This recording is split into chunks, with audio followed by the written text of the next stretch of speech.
Hello, hello, Internet. Welcome. Thank you so much for coming out to our pre-DNC party. We know it's going to be quite a night for you, so thank you for coming to spend the hour with us. My name is Jen Stojkovic, and I'm the Executive Director of sf.citi. We are San Francisco's Tech Trade Association.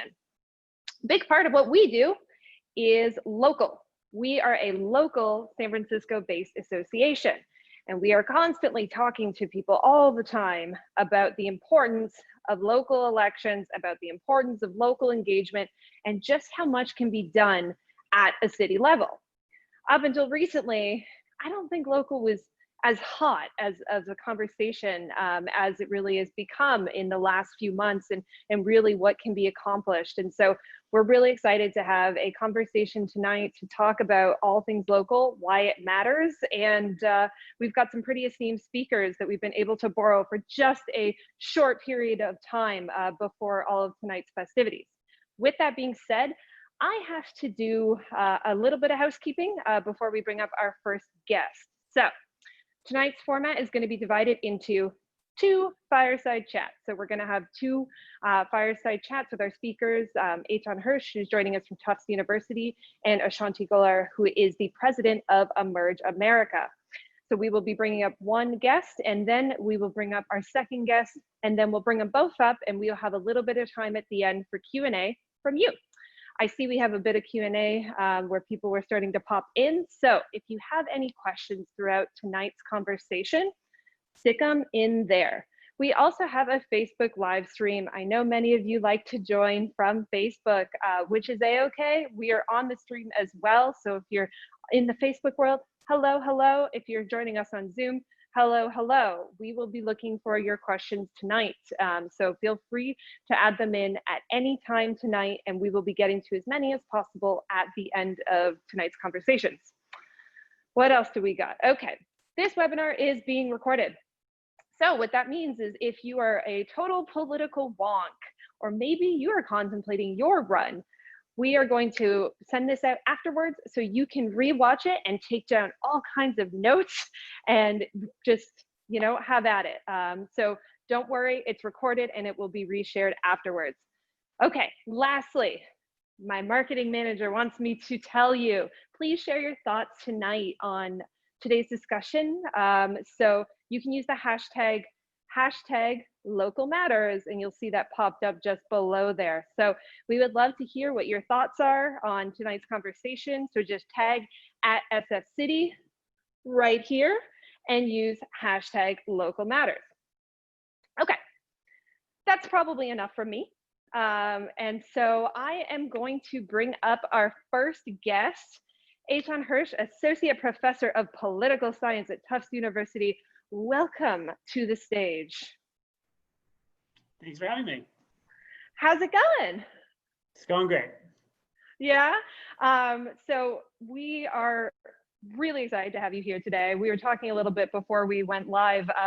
It's quite a year, both for local elections, quite a year for a little federal election going on. So we're pretty excited to have you here.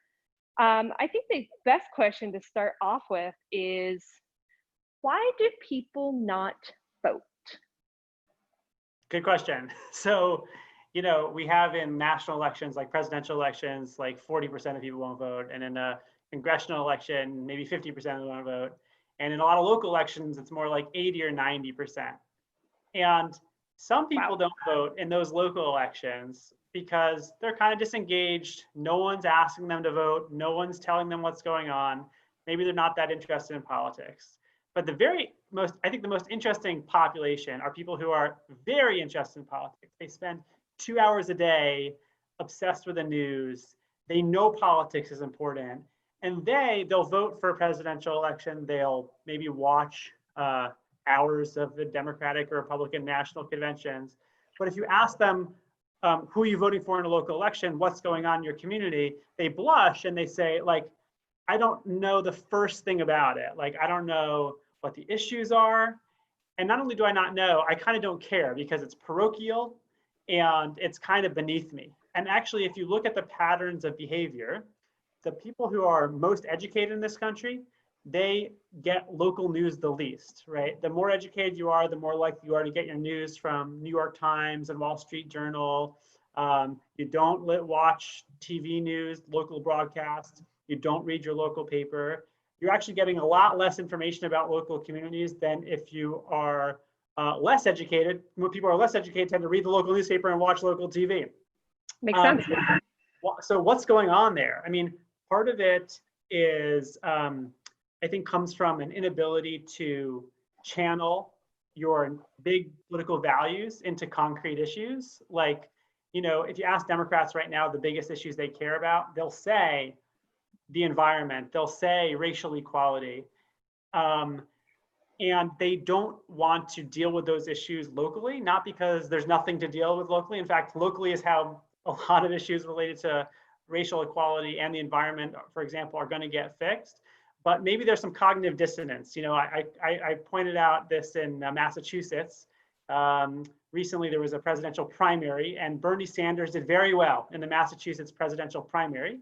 And I noted that like half of the people who voted for Bernie Sanders voted for our Republican governor, Charlie Baker, who has promised not to raise the gas tax by 1 penny.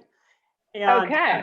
It's interesting if you have a national profile like Bernie Sanders, but you don't want to pay 1 extra penny for, you know, for paying for that stuff. So there's that kind of cognitive dissonance. And I think that's driving a lot of this. Interesting. So was it always that way? I mean, I can't imagine that it was that easy to be following every single thing that Nancy Pelosi and Mitch McConnell and everybody was doing back in the day. Has it shifted over time? Yeah, and there's lots of explanations for that shift. There's a technology explanation that the way we engage in politics on social media turns politics into a kind of a sport. The polarization in America also makes this happen. So, you know, when I'm thinking about national issues, I have the great comfort of being able to think that I'm smart and I'm right, and the other side is evil and stupid. Yeah. But when you get to dealing with any issue locally, you don't have that privilege. You don't have the privilege of treating the other side as stupid and lazy and jerks and whatever, because they're your neighbors.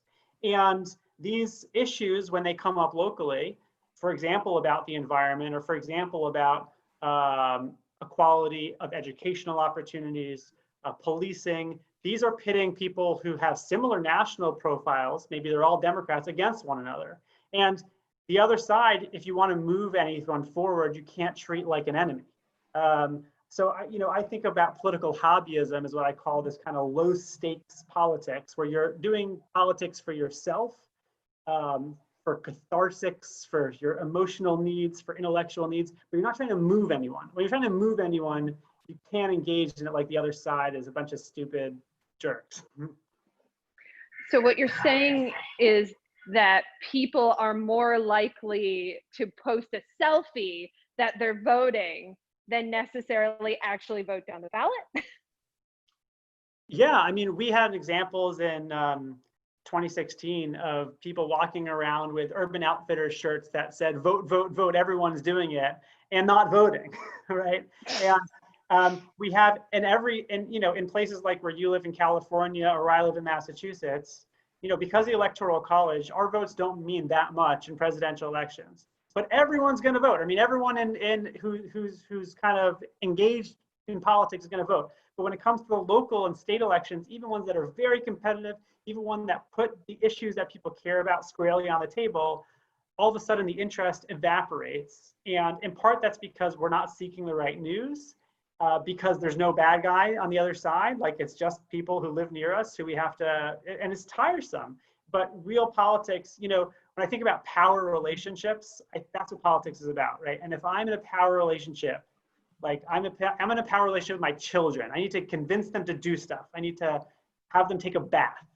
And if I want them to do that, what do I need to do? I need to be empathetic to them. I need to look at them in the eye and understand where they're coming from. And that's true in politics too. It's true in power relationships at work.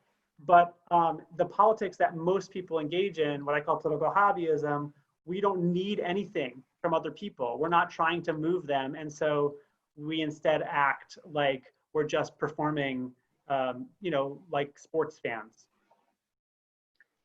So I guess the next question that strikes me is, do get out the vote campaigns actually work? So, a get out the vote campaign in pre-pandemic or any other time is actually getting out there and knocking on doors. But I imagine for the most part, a lot of people that are participating in that are getting out the vote for federal elections and not necessarily local elections. Is there any evidence to things like that actually moving the needle, or what does work in terms of getting more voters to actually show up and vote down the ballot? Yeah, actually, all the evidence we have suggests that the more local the engagement, the more effective it is. So the more personal the engagement is, the more effective it is. It kind of is probably obvious, but it's been confirmed over and over again by experiments, right? Like a robocall is not very effective compared to a person on the phone, and a person's not on the phone is not as effective as a person at your door. And if it's someone from your neighborhood, that makes a big difference. And it's kind of obvious why it makes a difference. If I knock on my neighbor's door and I say, hey, I live down the street from you, that person's not going to be not going to close the door in my face, because they might see me the next day. And so we're in a longer term relationship, and I'm not going to talk to them from some robotic script. I'm not going to say, here are the 5 things that some campaign told me to say. I speak from the heart about, why I care about this, and that's also more effective. Engagement, get out the vote engagement, is much more effective locally too, because so many of our neighbors are just complete blank slates. I live in a pretty well-educated, well-informed neighborhood, and every election, particularly for the local elections, I always send about 100 people I know my slate of who I'm going to vote for, and and people email me back and they say, wow, I just brought your slate into the polling place and I just voted exactly how you said. And that's not because they're stupid or they've been manipulated by me. It's because they're in some trusting relationship with me where they think that we are on the same page. And I've multiplied my vote in a way that I could never do in a presidential election, because fewer people are movable and people have more information. And so local elections are this huge opportunity for people who care about politics to multiply the power of their vote. So they don't just get their one vote that they're entitled to, but if they work hard at it and build trust with their neighbors and build a community, they can move 100 people, 1,000 people, and get things done on issues that are deeply important to them. All right, so just a reminder to everybody that you can be throwing your questions in as we have our conversations tonight. So one thing that I think is really fascinating is that I was reading a stat a few weeks ago saying that when you run local candidates, you can actually increase voter turnout altogether in the Democratic Party, this was, by 1% just by running a full slate of candidates versus, having a bunch of unopposed seats. Do you see any differences between the two party lines when it comes to how they act down ballot and what that looks like? Well, I would say that, you mean between the Democrats and Republicans? Of course. So, a lot of elections are nonpartisan officially. So people might have partisan inclinations, but all that the voters see is just a list of names. But obviously there is a lot of organization that happens that's tied to political parties and political party positions. I would say that, coming back to some of what I called cognitive dissonance, we often call this NIMBYism, which is that on the left, on lots of issues, the most common example of this is housing. I'm supportive of affordable housing, but not in my backyard. But it's true on so many issues. I mean, the idea that you want a Green New Deal, but you're not willing to pay a cent for it, or the idea that you believe in racial equality, but you are buying into a school system that really doesn't suggest that you do care about racial equality. I think the Democratic side, the liberal side, has this problem where they have kind of national ideas, and then when it comes to the bottom line of their own communities and their own pocketbook, they don't necessarily keep to those values. On the Republican side, I think it's more straightforward that there's less cognitive dissonance up and down the ballot. That is, if they're opposed to environmental regulation nationally, they're probably opposed to environmental regulation locally. And so I think that the kind of small government position tends to be a more straightforward for local government engagement. So as a tech association, I think the obvious question that I have to take now is, where do you see tech playing a role in this? You know, and you could take that as tech, the broader industry, or tech as in literal technology. How do you see it helping to address this dissonance when it comes to voting, both are in a positive or a negative way? Sure. So, I mean, I think that a lot of the let me talk about positive. Okay. So I think a lot of the stuff that's very effective in politics, local organizing, grassroots organizing, does not scale very well. And a lot of people in tech, their first reaction to some effective thing, like deep canvassing, having 30-minute conversations with someone on the other side, which has this durable, long-lasting impact. Oftentimes, when you talk to people in the tech sector, their answer is, well, it doesn't scale. And in terms of investments that are coming from philanthropy or from people who want to spend money on politics, oftentimes the money is going to things that are, I don't want to say narcissistic, but you know, we just had 2 billionaires spend over $1 billion on failed presidential campaigns that everyone would tell them were going to be a failure from the beginning. And you know, in my book, I profile local organizations all around the country that are brilliant, that are run by just brilliant people. This Latino coalition in Haverhill, Massachusetts, a group of liberal organizers in Westmoreland County, Pennsylvania, very Republican county, an organization, Strong Women, Strong Girls, which is in Pittsburgh and Boston. And these organizations, none of them are flowing with cash. Some of them don't have websites, you know, and I think that for one thing, that the money going to democracy is often going to the wrong places because it's not focused enough on, it's just really hard to build local institutions around the country, but that's what you need to do. And the fact is that, you know, I think Democrats tend to think of themselves as sort of like the party associated with grassroots organizing.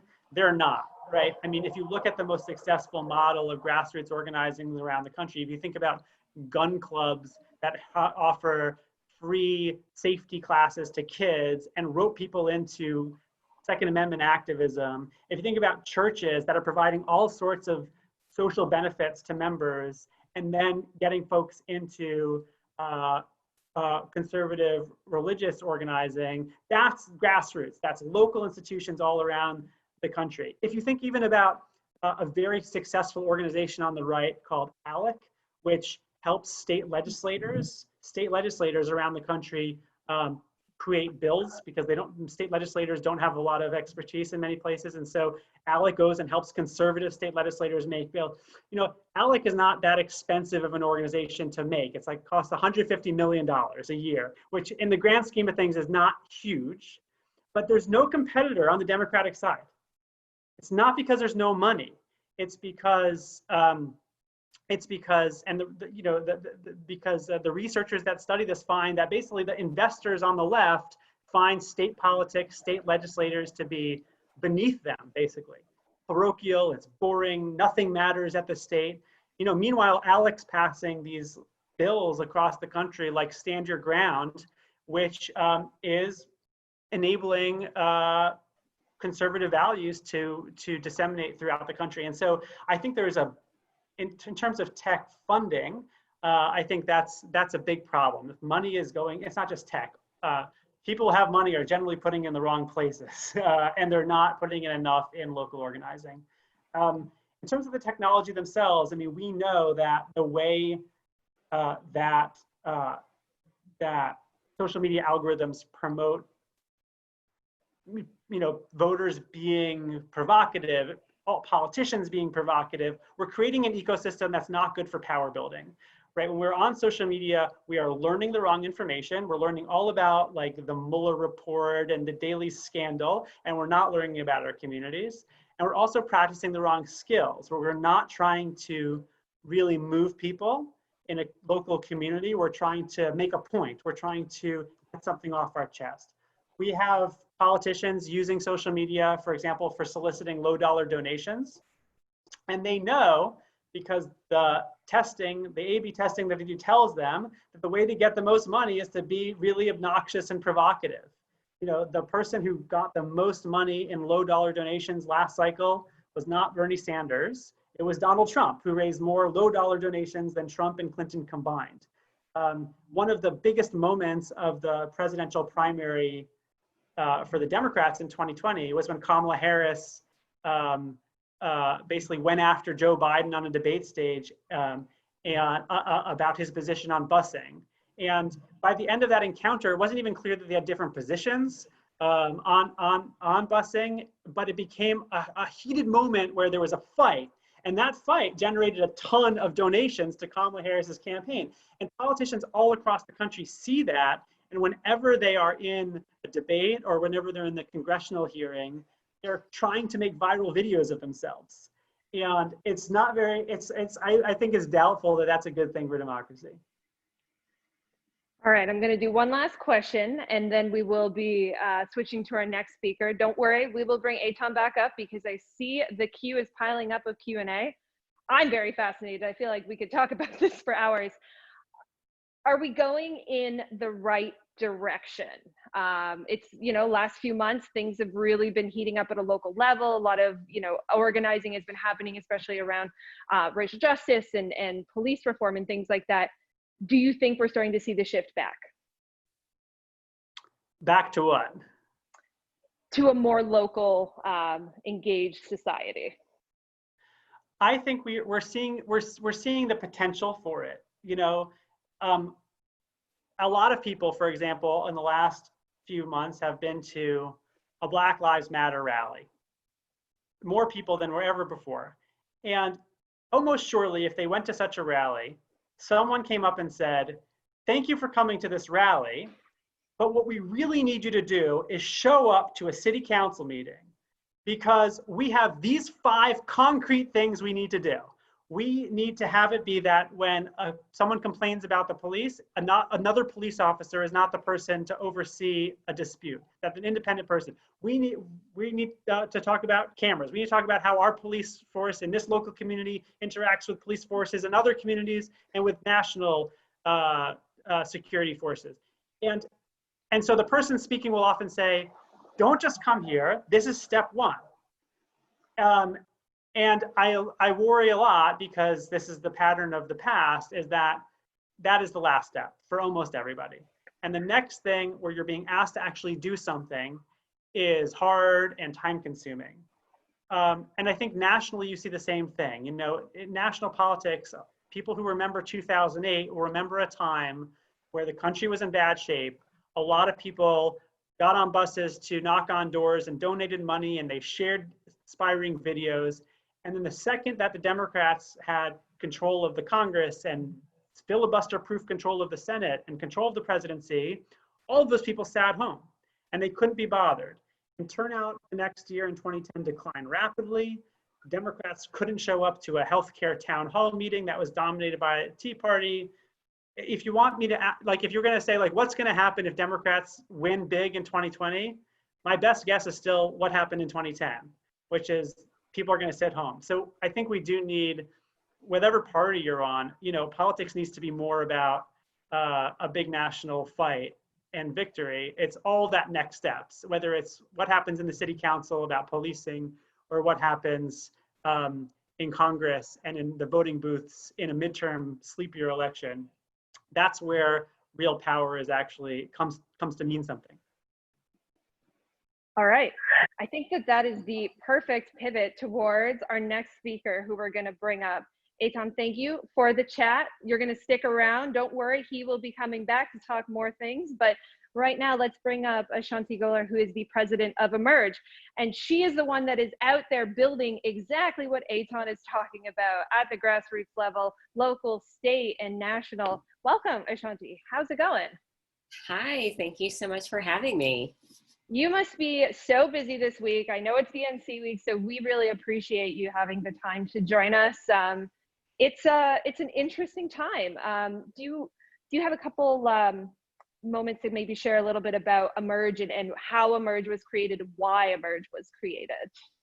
Absolutely. We know it's Democratic National Convention week. Tomorrow night, we're going to watch Senator Harris accept the nomination for vice president. And she was the inspiration for many of our founders to start Emerge. They helped out with her DA race, and they looked around and they said, we want to see more women like Kamala in office. There aren't that many women. We're supposed to be a progressive state. We want to make the long-term investment in the recruitment and training of Democratic women. And back in 2002, that really wasn't happening. They got together, they started our first affiliate, Emerge California. In 2005, our national organization, Emerge America, was created because people started seeing how great Emerge California was. And now we are in 27 states. We are the only program that does in-depth strategic recruitment 365 days a year with our affiliate structure. Our women go through a 70-hour training program. We demystify what it takes to run for office. They leave the program ready to run, ready to win, but most importantly, they have a network of support. We have so many women who come to our program and they say, this is what I was missing when I ran for office the first time. I was missing the women who understood what I was going through, the women who I could call when I had a tough day on the phones raising money. They're not alone. They know that they have over 4,000 women who are in the Emerge network, who are standing behind them, who are rooting for them, and who are there for them, not only when they win office, but when they rise to higher office. Wow, what an incredibly timely conversation. I was not aware of the connection with Senator Harris. That's amazing. It is. We've been excited since last Tuesday. I bet. And for everybody that's joining us, I'm sure anyone from San Francisco, you know Emerge alumni because our city is run by one of them, Mayor London Breed. Also at the state level, we have Lieutenant Governor Eleni Kounalakis. We have Malia Cohen on the State Board of Equalization. So that's California. And I imagine that that's where a lot of your work really started. How is it looking at other states? How have you guys expanded that footprint and how have things changed in perhaps less liberal West Coast type areas? We are doing very well. As I mentioned, we trained over 4,000 women to run. We currently have almost 800 of them that are serving in elected office, and we have over 700 alums who are going to be running for office this year. And when we are looking at our map, I was the political director of Emerge before I became the president in February, and I made it clear that I did not see red states, I didn't see blue states, I didn't see purple states. All I saw was the opportunity to get more women into elected office. There are 520,000 elected offices in this country. Women are 51% of the population. We do not occupy 51% of those offices. All day, this is my last event of the day, I've been talking about women's leadership, and when I drop those numbers, people are shocked and they say, but A'shanti, we're seeing all of these reports that record-breaking number of women are running for office and they're winning.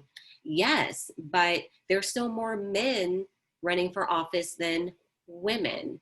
But we know that when women run for office, they win at equal rates as men. So we are invested all across the country, and a lot of our expansion has been in the South. And I'm extremely proud of that. In many of the southern states, we are the only organization on the ground making long-term investment, and we're already seeing that pay off. Our newest affiliates are Emerge Georgia and Emerge Texas. In Emerge Georgia, Congresswoman Lucy McBath, she's one of our alums. We're super excited about her. In Texas, you might have heard about all the Black women who ran for judge and won. One of those women is an Emerge alum. And we're hearing those same stories and we're seeing those same stories in our network in Alabama, in Arkansas, in Tennessee, in Kentucky, in Virginia. These are women who were told, you can't win here. No one's going to vote for you. this isn't that type of party over here, just give it up. But we knew that they were wrong. And I'm proud of the fact that we know that when you make that investment in women, you're going to see the returns, and we're going to continue to see the returns at Emerge. That's just absolutely incredible. And the stat of how many seats go unopposed every year in each election is just staggering. I've heard it's upwards of about 50% or so of the 523,000 run unopposed. 2018, 58% of the unopposed seats were held by white men. And that tends to be a party line thing, right? These are typically Republican held seats. How do you help these Democratic parties at the state level? Typically, they face kind of underfunding and things like that. And so often they don't think it's worth it to run a candidate in these races. How do you overcome that and support those groups? And what does that look like? Well, I'm very honest. When you don't run anyone, that's how you lose. You're guaranteeing a loss. And with so many of these races, because we haven't ran someone in so long, it does take at least 2 or 3 times to flip the seats. You just can't go for the quick win. And that's what we see a lot of the times. It's, oh, this seat is going to open up. So-and-so is planning to retire. Oh, this person was in a scandal, who we got. We make it clear that you can just come to Emerge, and we have our network of women in the state, and we can say, okay, who can we run in this seat? You don't have to do the scrambling. It doesn't have to be that way. And when we look at party politics, the Democratic National Committee cannot do everything. The state parties, they can't do everything. This is why it's important to have groups like Emerge that they can work with, and our over 100 partner organizations that we work with across the country. You need multiple groups doing this work. And that is something that we bring to the table. One of the stories that I like to tell is in 2018, we saw all of those women running for Congress. We saw them win.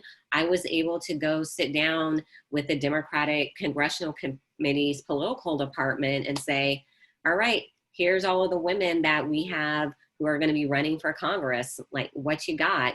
And our office, it was literally only a 3-4 minute walk.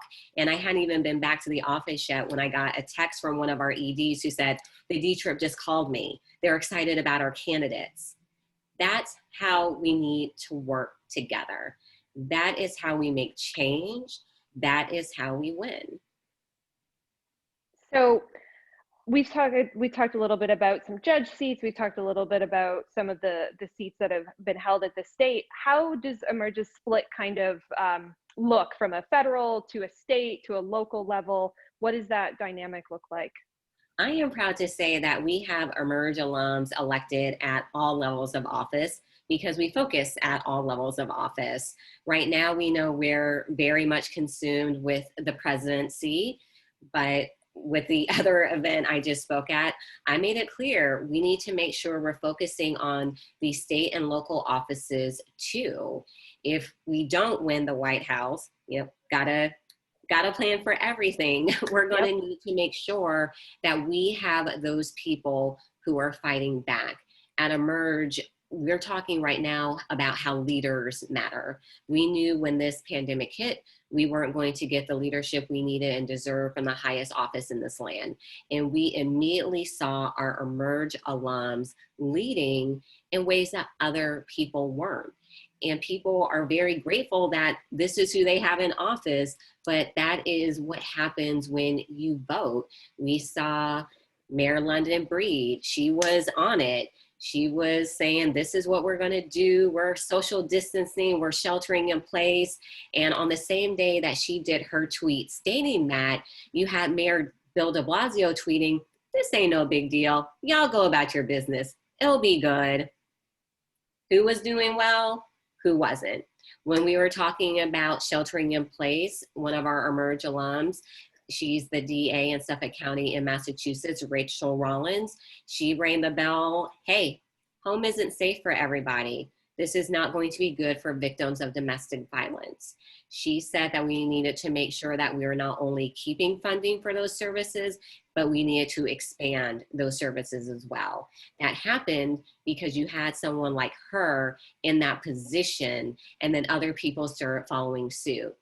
Our other Emerge alum, Danica Rome, she was the first open transgender state legislator in the country.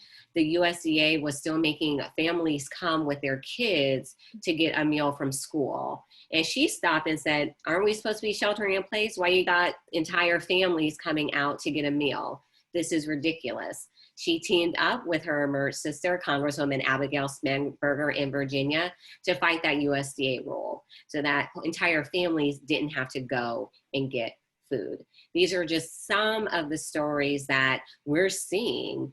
You have one of our alums is the governor of Guam, which is fabulous. We have alums who are secretaries of state. We know that is extremely important as we're talking about voting rights and voter suppression. We have alums who are in Congress. We have city council, county commission, prosecutors. We need leadership in all of these levels. And when we were talking earlier about the number of races that go unopposed, if we want to talk about the number of DA races that go unopposed, oh my gosh. I'm very clear. If we want to change the criminal justice system, we have to change the faces of criminal justice reform. And that means we need more women, more Black, Brown, Indigenous women in those roles. So at Emerge, for us, it is about every race. We know that we need to start making those changes. A woman may not win the first time or the second time, but we keep going. Some of our alums, when I'm having conversations with them, they're like, so-and-so told me that I can't win. And I let them know that if every woman listened to some man who told her she could not win, we wouldn't have any women in elected office. So we know that this is a long-term investment that we have to make. Absolutely. I'm kind of thinking a little bit about the conversation we had with Eitan at the beginning of this talk. And do you find that there is a difference between how people are engaging with your local candidates versus the federal candidates or the state candidates that maybe are getting a little bit more of the splashy names and more of that mainstream coverage versus that local coverage? Is that a little bit of a discrepancy for you as well? One of the things that we're hearing a lot, we're doing our virtual salon series, Leaders Matter, and we're bringing on not only some of our great alums, but different leaders in the Democratic Party to talk to us. And when we did our conversation with several of our alums who are state representatives, the question that comes up is, how can they learn from you? Like, what can they learn about all the great things that you're doing? It's not about how is it trickling down. People want to know, how is it trickling up? Because they are seeing so many other local leaders making great change and making great change on issues that people said, this is just the way it is. It's going to be this way. Don't even think that things are going to get better. So I love that they want to know, how are they engaging with you? And I want to also talk about, in 2017, I mentioned Danica and Emerge Virginia. We had several of our Emerge alums who flipped seats that were held by white Republican men. They are now held by Democratic women who are LGBTQ, who are Latina, who are Black women. And we also know that year, all of the men won their statewide offices. But I tell people, I am very clear about the fact that it was those great candidates that were running for House of Delegates in Virginia that helped those men win statewide, because they were excited about the Danicas, the Jennifer Carafoys, the Hala Ayalas.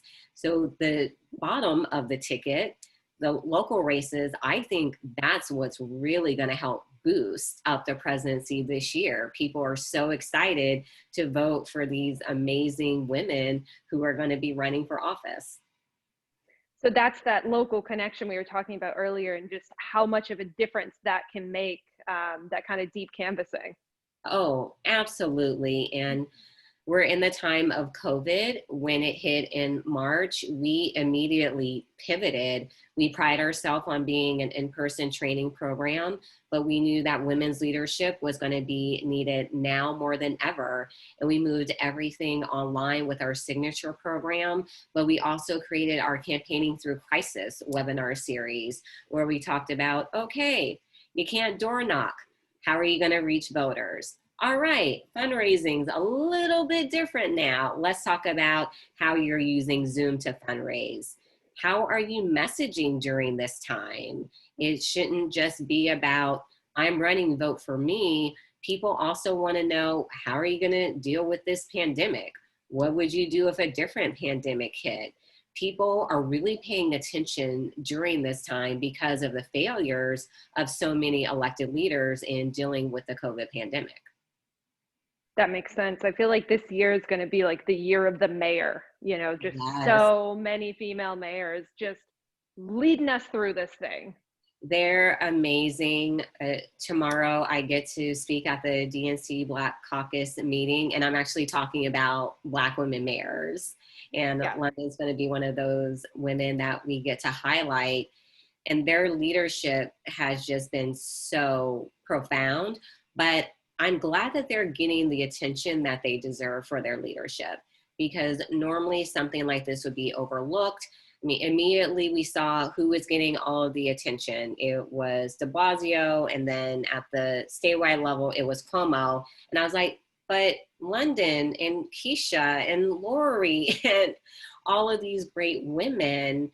But eventually people saw, okay, we need to be covering their leadership because it's different, and damn it, it's good. Let's talk about that.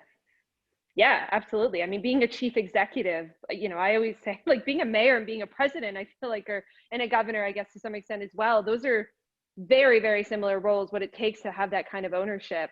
Just a reminder to everyone, we will be getting to Q&A in a few minutes, so feel free to drop any questions in for A'shanti or Eitan earlier. He will be coming back.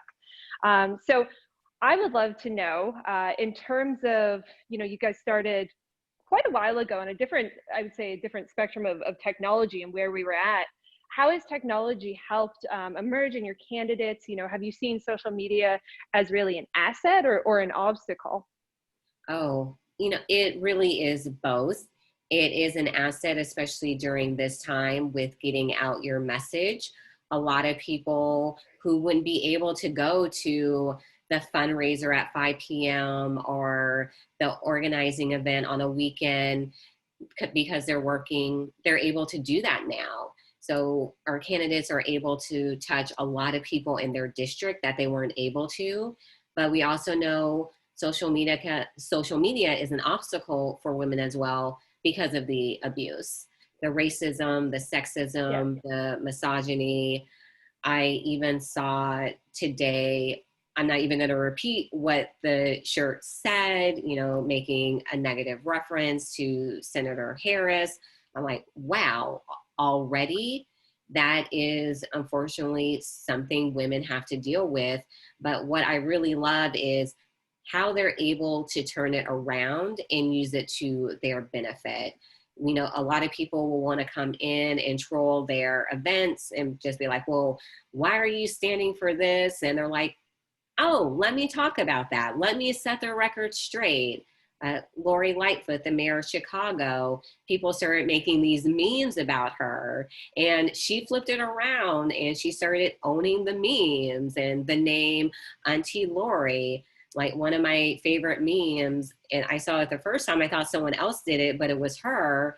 It was a quote where she said, your jump shot is always going to be weak, stay out of the park. And I love that she is saying these Lean things. in. I'm going to make it a meme and I'm going to go viral, but guess what? I'm still getting my message out.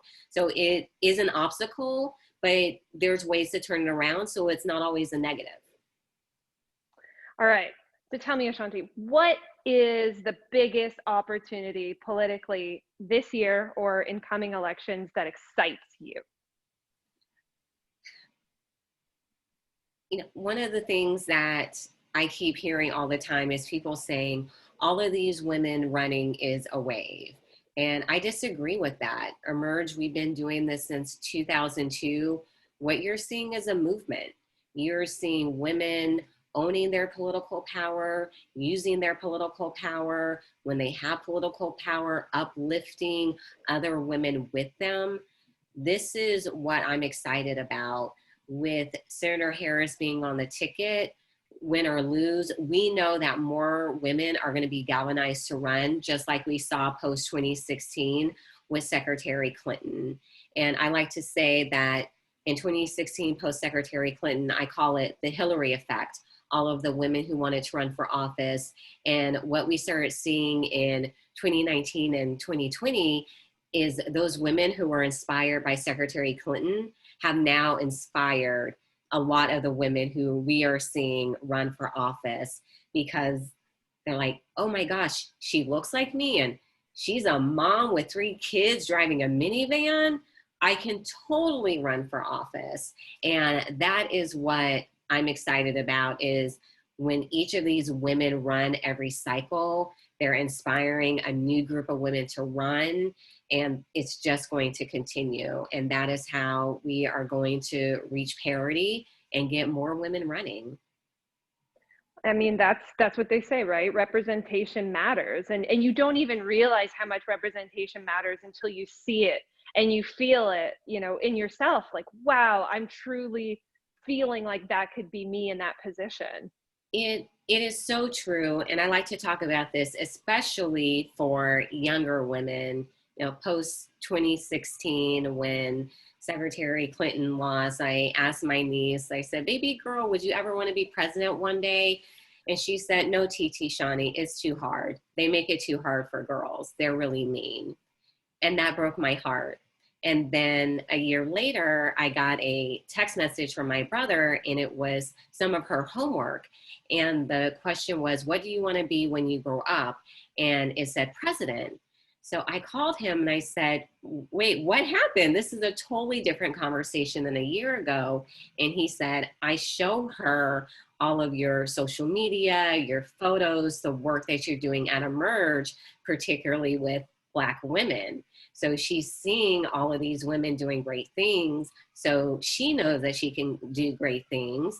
And the fact that we now have Senator Harris on the ticket on the vice presidential slot, she's seeing that as well. So it's not only just the representation for the daughters, the granddaughters of Shirley Chisholm, it's for these women who are coming up, my nieces of the world, who know that you can't tell me that I can't be president, I can't be vice president, because I've seen all of these women do it. It's the representation I never had that I would have loved to have.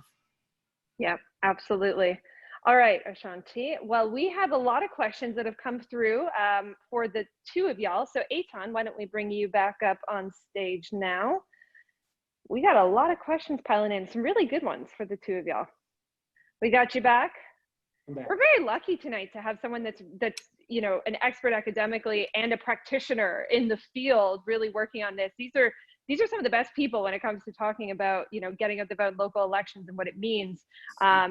All right, let's start with this first question. I'll start with you, Eitan, and then I'll go to you, A'shanti. In terms of progressive movements and their organizations and how they don't really turn out the same depth of connection that you were saying that some of the more conservative organizations do, how could progressive groups shift towards doing more meaningful connection and keeping that engagement going? Yeah, that's a great question. Maybe I'll just also say that I love listening to A'shanti, because it seems like Emerge and A'shanti get to experience they see firsthand all of the inspiring local things that are happening, and it's there, you know, it's there. And then sometimes I guess my role is like looking at the data of all of the people who are not doing it. And it's sometimes the depressing side of the story, right? For all of the people who are cognitively engaged for the first time more than ever in the last few years because of politics, it's still not a big enough fraction who are working in the grassroots and working on local campaigns. You know, I sometimes ask audiences, I said, can you imagine yourself helping a someone fresh out of law school run for a local judge race with the thought that maybe in 30 years that person would be situated to be a federal judge, a Supreme Court justice. And I know, I see people's eyes and I know they're thinking, gosh, I really can't imagine myself helping a local judge. But they know that people on the other side of the aisle from them have built a really durable movement doing just that. And so there's a long way to go. And I don't want that to take away any of the excitement and enthusiasm and inspiration that come from so far that so many people have come in filling, in running for office and filling these roles. Okay, to the exact question, what I talk a lot about is organizations on both sides doing more actual service, providing for people's actual needs. You know, when you think about a church that has childcare just for 2 hours, a lot of people go to church because there's childcare for 2 hours and they get a break, and maybe there's some snacks afterwards. You know, we see some examples around the country. It's mostly on the very far left and the very far right of service organizations doing politics. I open up my book with this example of the Ku Klux Klan running an opioid clinic in North Carolina in 2018, going around and saying to opioid addicts, this is not your fault. You have a problem and we are here to help you.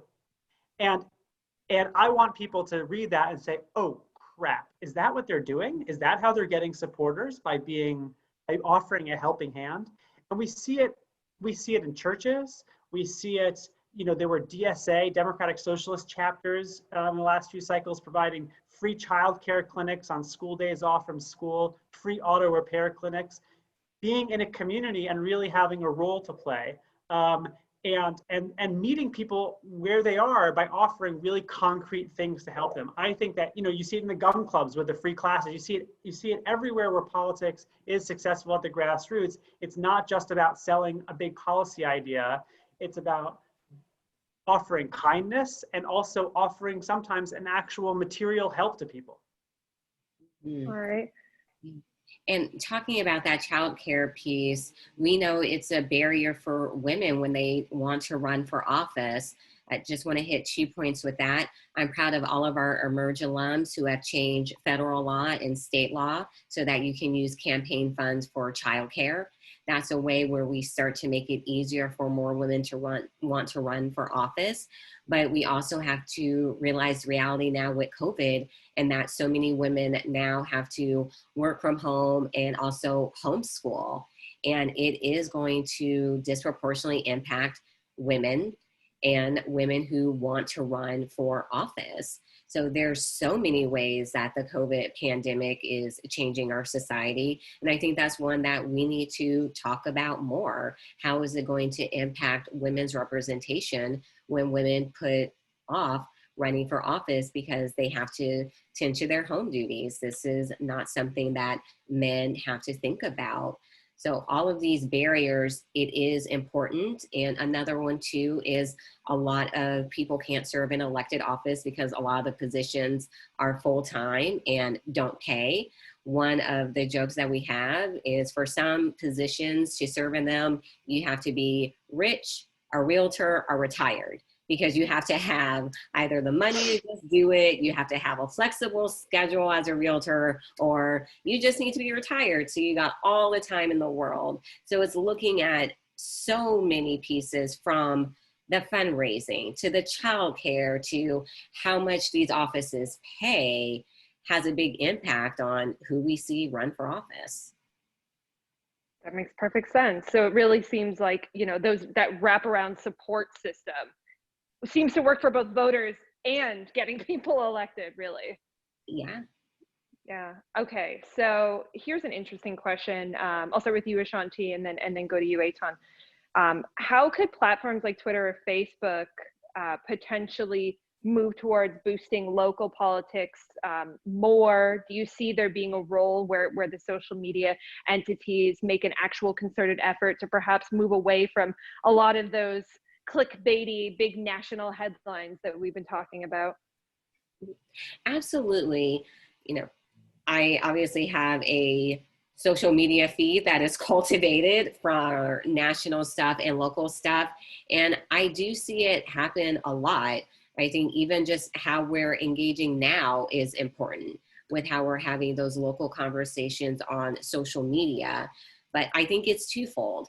I think it's not only for the candidates to start to make moves so that we are seeing more attention on the local side, but I also think it's for the activists, for the voters to say, this is what we want to see more of. If we look at a hashtag on Twitter, like that starts to trend because so many people are looking at it. And a lot of those hashtags start locally. So for me, there's no reason why we can't see social media having a bigger, more profound impact on local races. It's really, how are you using it? How are you captivating people? I've seen hashtags from other states and I'm like, what, why is this in my feed? Where did this come from? And there's just so many people talking about it. So I absolutely do believe it does exist and it can exist more. There's also just how savvy are you to be able to use it? Yeah, I think the Black Lives Matter hashtag is a great example of how unifying it can be. And that just came out of a Twitter conversation with the 3 women founders of Black Lives Matter. They didn't know each other. That was just a retweet, comment, and we got the Black Lives Matters movement. Awesome. Eitan, what do you think? Yeah, 2 thoughts. I mean, one, I think both platforms, Twitter, Facebook, and other ones too, need to help people be bigger fish in a smaller pond. They, people want to follow a story. They want to be part of something. And right now, the platforms encourage people to be part of something national, international. And I think the platforms could do a lot more to make people feel part of something small. I can't tell you how many people, saw afterwards that there was a Black Lives Matter protest or there was a rally. Say, I had no idea this was happening. And so they were on social media, but through decisions of their own about what they follow and what they do, and decisions from the social media companies, they weren't really exposed to as much local energy and local stories. That's thing one. The other thing I'll say is that, local news has been so decimated for a variety of reasons. Some of it has nothing to do with social media, but I think social media companies have a very big interest, or they ought to have a big interest, both a civic interest and a business interest in revitalizing local news. They're spending so much money on fact checkers in other countries to make sure the news is telling the truth. But what we really need is for a lot more people who are high quality journalists to be paid to do their work so that their stories can become an important part of the social media narrative. So those are the 2 things that come to my mind. All right. Well, this has been an extremely illuminating conversation. I thank you both for joining us today, and we will be sharing out this conversation afterwards so you can rewatch and gather all these wonky stats. Thank you so much, A'shanti. You've got an interesting event for tonight and a busy week ahead of you. Eitan, I'm sure you are ready to wonk out as well. Let's all head to the next event. Thank you so much, everybody. Thank you so much for inviting me. Yeah, me too. All right. Have a good one. Bye.